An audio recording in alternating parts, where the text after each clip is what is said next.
Ողջույն, այսօր մի շատ հետաքրքիր պատմություն ես լսելու, լավ տեղավորվիր և ուշադիր լսիր։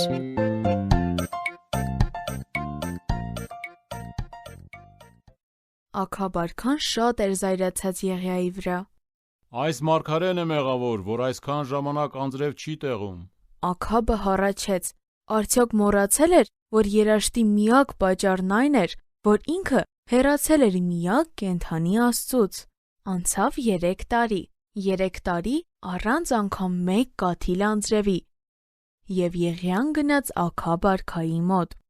Աքաբ արքա, եթե ցանկանում ես, որ նորից անձրև գա, ապա հավաքիր ողջ ժողովրդին և այն մարդկանց, ովքեր երկրպագում են Բահաղին, և արի Կարմեղոս լեռան մոտ,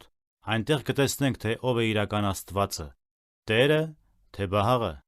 Աքաբը լսեց Եղիային։ Հաջորդ առավոտ ողջ ժողովուրդը բարձրացավ լեռան գագաթը։ Ինչ էր կատարվելու։ Եղիան դիմեց ամբոխին։ Մինչև երբ եք կաղալու երկու մտքի վրա, այսօր որոշեք, թե ում եք երկրպագելու, Տեր Աստծուն, թե Բահաղին։ Մարդիկ լուռ էին։ Նրանք դիտում էին, թե ինչպես է Եղիան զոհասեղան պատրաստում և զոհաբերության համար կենդանի դնում վրան։ Բահաղի մարգարեները նույնը արեցին։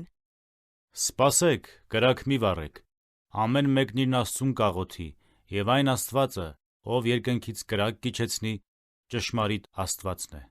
Բահաղի հետևորդներն անմիջապես սկսեցին Բահաղին կանչել։ Ժամերն անցնում էին, սակայն նրանք ոչ մի պատասխան չէին ստանում։ Եղիան նրանց ծաղրելով ասաց. Հա,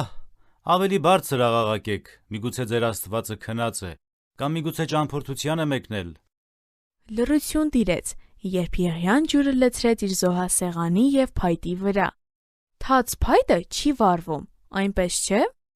Բարձր ձայնով և իր ամբողջ սրտով Եղիան աղոթեց. Տեր Աստված, ցույց տուր այսօր քո ժողովրդին, որ դու ես Իսրայելի Աստվածը, և ես քո ծառան եմ։ Երկնքից հանկարծ կրակ իջավ և վառեց զոհը, փայտը և քարերը, նույնիսկ ջուրը։ Ամեն բան այրվում էր, և ամբողջ ժողովուրդը, երբ սա տեսավ, երեսի վրա ընկավ ու լաց լինելով ասաց. Տերն է Աստված,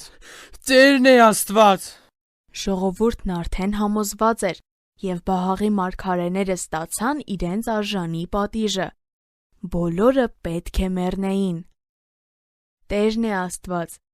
Եղիան ևս մեկ անգամ աղոթեց նրան, և մութ ամպերը պատեցին երկինքը։ Առաջին կաթիլն ընկավ երկնքից։ Միակ կենդանի Աստվածը անձրև ուղարկեց։ Մեզ հետ կարող ես կապվել hypocric@gmail.com հասցեով։ Կրկնում եմ HAYPOQRIC@gmail.com Կհանդիպենք հաջորդ թողարկմանը։ Ձեզ հետ է Եվնիկեն։